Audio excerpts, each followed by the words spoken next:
What's up everybody? Welcome to the channel. Today in this video we're going to talk about how you can actually get paid to renovate a property in Italy. Okay, there are some restrictions that apply, obviously.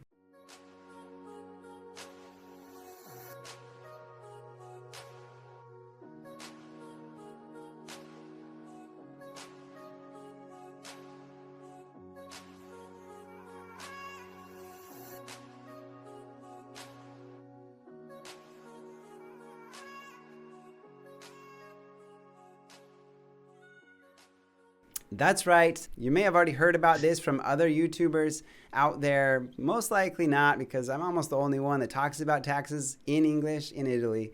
But for 2020, for up until the end of 2022, you can do a renovation in Italy and be reimbursed 110% of the expenses over a period of time. So to talk about this with me today, I've invited Andrea Papito back. Thank you, David, for having invited me here. It's a pleasure to give my contribution in this interview. And so basically we're going to talk this very, very nice topic for all the investors, and in Italy, of course. And yeah, it's going to be quite interesting. All right, that's awesome. We're going to keep this pretty informal. I know that you know a lot about this subject already. You've been tracking it ever since it came out. When did it come out, by the way? Because of the coronavirus, the Italian government decided to give the chance to renovate a lot of the houses in Italy. But since the people has not money, because of a lot of those, they lost their job or they don't have a cash flow, they thought this idea of giving basically the work done for free. And this 110% incentive is something like, it has been sponsored like a deduction on taxes to reduce the imposable income. So basically, this was a way of boost up the real estate economy. I've been following this changing during this lockdown. So the Italian government started to publish a lot of law, a lot of regulations, not just the decree to force you to stay at home, but they also put other rules on this on this subject and on fiscal matters. And this is one of the most famous and particular change that they have put in place. Well, it's very interesting what's going on, and I'm actually really excited for it myself. My wife and I, we've actually been postponing a renovation on our own property, and the rental properties that we have also need a bit of work on the exterior, for example. So I'm excited to get to know more about this, but my question is it for prima casa only, or can I also apply it on an investment? The first version of this law was designed only for owners of residential properties of prima casa. But then they changed idea. They published another law, another decreto, which is in Italian decree, I think in English. And they extend this benefit also towards the second home in the condominium, but also to second home owned by one person.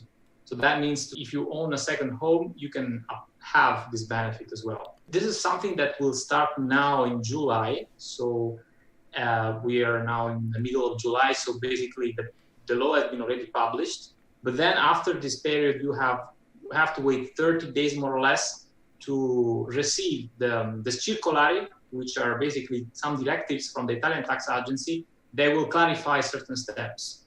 And then after this period, you can really have a clear idea how to apply this benefit and really what kind of documents you need to gather. You always need the help of an engineer, of an architect, or what is called in Italian geometra, because they know exactly which kind of work, which type of intervention can benefit with this 110%. This is something that cannot be done alone, like with your own initiative by yourself, because it's going to be very dangerous. You might ask all this benefit back, but then the tax agency will check your documents, and if the papers are not in order, you have to give everything back. What type of renovations can I do at this 110%? So we have three main categories. The first category is reserved for those who wish to improve the energetic efficiency of the property, such as solar panel, thermic isolation, and this work only if you improve your efficiency, your energetic efficiency of two energetic classes. What does it mean? It means that if you have a house that has already a B energy label and you want to improve to A, which is the maximum level, you won't be benefit of this 110% because your home is already enough efficient. But if you have a house with F label, then you have all the bandwidth to improve your energy efficiency of your home, and then you can benefit of this 110%. And another important thing is that you will benefit in 5 years. So you will have this as under the form of detraction, which means it's reduction of the calculated amount of tax to pay. So the detraction, maybe it's better to repeat this concept. This is quite important. In Italy, we have two concepts, deduction and detraction. Deduction is when we push the imposable income down, because of certain intervention. Detraction is when we reduce the amount of tax to pay. So we have the amount of tax to pay, and then we squeeze it towards zero. So this benefit is on the detraction side. Now back to the categories. The second case is if we improve the stability of the building in case of seismic event. So, and here it's the same principle. If you don't improve the stability of your building enough of a certain bandwidth, you won't be able to benefit of this 110%, but you will benefit of the original 85%, if I'm not wrong. It was the original bonus for this kind of interventions. And instead of being spread throughout 5 years, you will have 10 years. So the 110% benefit allows you to receive back your detraction in 5 years, which is the half of the time of the normal bonuses normally. And the third category is when we renovate facade. And here it applies the same concept. So it depends how much you renovate, in which area of your community, municipality is located your building. And if you improve enough, you will be able to benefit of this 110%. Well, it's very interesting. Because we've done the video in the past about taxes, and we were talking about 50, 65%, 85, and it was for 10 years. So you're saying that this, if we do it all correctly, the reimbursement or the detraction happens within our taxes over a 5-year period, which really actually gives us more back annually, right? Right. Exactly. What exactly is like the deadline for achieving all of this? Do I have to do it by the end of this year? What are the guidelines so far? Since this is an emergency bonus, let's say, they put this bonus because they want to push companies to have more work, people to invest and renovate their home. So this is something that will stay temporarily. So at the beginning, the first deadline has been set up the 31st December 2021. Amendment of the latest law, they extended towards 31st December 2022, so 1 year more. So after that, we might not have anymore this possibility. What if I start the work before the deadline and don't finish until after the deadline? Are there consequences, or will this also be considered worthy of 110% reimbursement? Here we have this lot of time, a precise lot of time, so in which you have to operate. So for the time being, this is the deadline, the 31st December 2022. This means that in order to get refunded, you have to finish before this deadline. And this means you communicate to your commune the initial date, the starting of your work, when you start, the official date, and you have to communicate when you finish your work. If the date of your conclusion is before 31st of December, then you will be banned. You can apply this 110%. Otherwise, you cannot. So you have to really respect this. It's a lot of time. So what is the process actually for achieving this detraction? Because it sounds pretty complicated, and if I mess something up, maybe I won't get it, and that's actually going to be pretty costly. So can you point us in the right direction? Yeah, so we have basically 3 ways to apply for this benefit. The first, as we said, it's under the form of the detraction. So, and we have these 5 years rather than 10 years in which we can have this amount of money back. Of course, you have to have an RPF income, because if you don't, you're going to lose all this detraction. They are thrown into the bin somewhere. I can give you an example. So if we have an expenses for a work of 9,000 euro, we will be recognized at 110% detraction, which will be 9,900 euro. And this will be split in 5 years, which means 1,980 euro per year under the form of detraction. So you will have this amount of money subtract your taxes. Then we have another solution.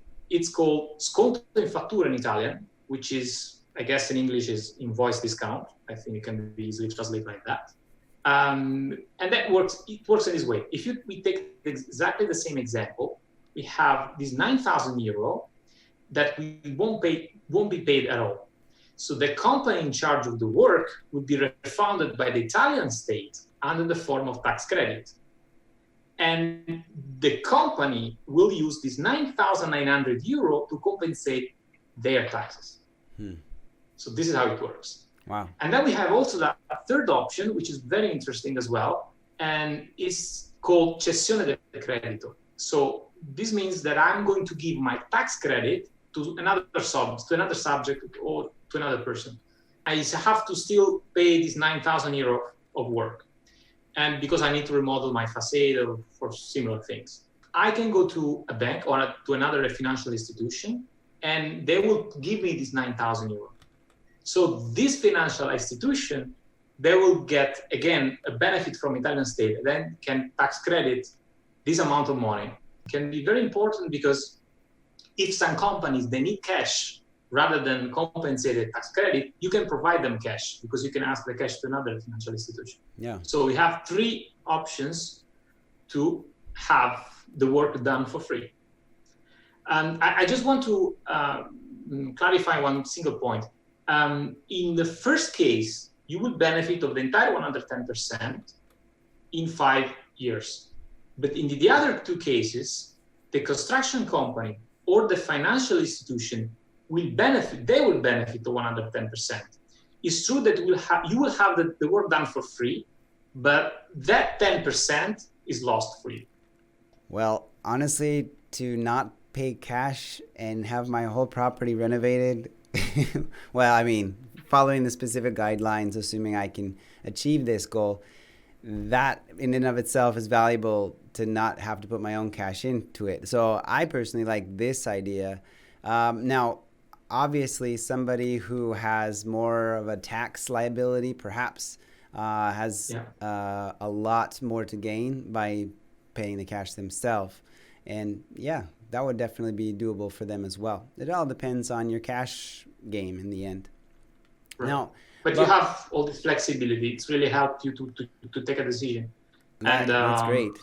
It can be tailored. It's a tailored situation, and then you can have 3 options, and you choose. Well, I've already chosen, but just kidding. I think I know what I'm gonna do. No, but really, I actually have a question about this specific situation because, renovations can tend to take a long time. What if I start the renovation in 2020 and, for example, it extends through 2021 and I spend 18,000 in the first year and 20,000 in the next year? How do they divide the fiscal benefit? Is it all one project or is it split between years? In this particular example that you mentioned, if you have this work that across 2 years, then if you're an individual, you will get the benefit when you finish to pay. So when the year that you have finished to pay, so that the year from which you can start having the benefit. Of course, the work has to be done before the deadline of the law. But if you're a company, an entity, you start to have the benefit from the moment you got the invoice. Right. So okay. that's the big difference. If you act like an individual, it's following a principle in Italian, which is called principio di cassa. So it means at the moment you really give the money, it's the moment that you can start benefit of it. So it kind of sounds like that if I do it for myself, and this is just me kind of looking at it through a maybe a pessimistic point of view, but if my property takes until December 31st of 2022 to finish the project and I did it myself, then it's technically almost like a 6.5 year. Yeah, like a 6.5 year tax benefit instead of a 5 year, because I've been putting cash into it for this whole period of time. All right. Exactly. Thanks for clarifying that. You've solidified my decision even more so far. That's good, huh? Yeah, it's good. That's amazing. This is actually all sounding very clear and pretty easy to understand. I know it's much more complicated than it can be seen at just from a summary, executive summary. Are there any other advantages from your point of view in participating, or do you see anything else coming up by chance in this decreto in Italy? Very recent law. It's like 1 week ago, 2 weeks ago. They also add an important benefit. It's like the 20% discount on your property tax, which is IMU in Italy. You have to check your municipality and verify if your municipality applies for this discount first. And this discount is like 20% on your property tax if you pay via bank transfer. So if you pay cash, you won't be able to get this 20%. But if you pay via bank transfer, you will be able only if the municipality applies for this rule. The reason why is because the government wants to track the earning of the people now. They are trying to gather as much as they can for taxes. And in order to avoid also money laundering. And so, because you can pay your property tax with cash, and this cash is coming from, I don't know where. So that's the reason why. Well, as inconvenient as it might sound, I think it's probably I don't know. Can't say it's an amazing thing to always have them tracking everything, but I do know that it helps a little bit with some of the crime syndicates and things like that. One more thing is that from these years, Italy is going to be more and more cashless. So really? Even also another important thing is that all the detraction, the general detraction, not just this one specific for the property, but the general detraction that we have, medicines, for example, or public transportation detraction, or any other detraction, now has to be paid with a credit card or bank transfer or any other way of tracking this amount of money. And only if you do this, you can benefit of the detraction. And this is starting from 2020 already now. It's interesting. I know that there are many corners of Italy that still are cash only. They don't have the POS system inside the business. And so it'll be interesting to see. I think pharmacies usually all have that availability already, but I haven't been all over Italy by far. Well, the pharmacies, they're okay because they have the system tracked with your health card. Yeah. But in the pharmacies, the only exception in which you can pay cash your medicines. This is the only exception. They will keep in cash. Okay. Interesting. Okay. Well, thanks for adding that. I didn't expect that from this conversation. Yeah. So be careful when you pay something and you want to detract it or deduct it. You need to make sure to pay with the credit card or bank transfer. That's how it works now. Thank you for warning me. All right, Andrea, as far as you know, is there like a limit on how much I can get back? The maximum deductible amount can range from 30,000 euro up to 100,000 euro. In fact, each type of intervention has a specific max deductible amount of money. There is also a rewarding mechanism, which means if you combine more than one intervention, then the upper limit will be higher than a simple sum. The expected upper limit can be only calculated by a company and engineers, because doing this by yourself is going to be quite a challenge. Huh? No, that makes sense. What it sounds like is that, I really like numbers. It sounds like that I'm not going to be able to sit down and estimate this thing out myself. It sounds like I should talk to somebody before this thing gets started. Yeah.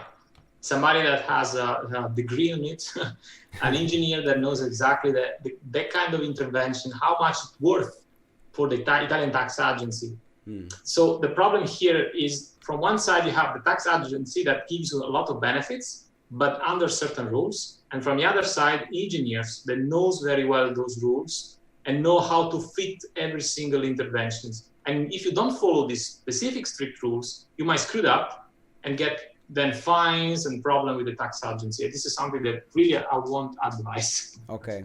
No, it's very good advice. Thanks for all that information, Andrea. When can I get started on a project like this? Well, I think the best things to do is wait September, October, more or less. And once we have the clarification from the tax agency, this is very important. They will also the engineers themselves, they will find easier to understand the works that match with the 110 benefits. So then that's the reason why the government, I think they extended this limit up to 31st December 22, rather than 31st December 2021. So that's the reason why they extended 1 year. Okay, cool. So they have to give time to the people to understand very well if the law has been correctly approved, if the tax agency clarifies certain blurry points, and also the people needs to know very clearly which kind of documentation they need to gather, because this documentation is the key point to have this benefit. You need to save this amount of information for 5 years, because you will get for sure a check on whenever you ask all this amount of money back from the tax agency. The tax agency always triggers some bells when you ask more than 2,000, 3,000 euro back. They will come after you. So make sure you have all the documents. All right.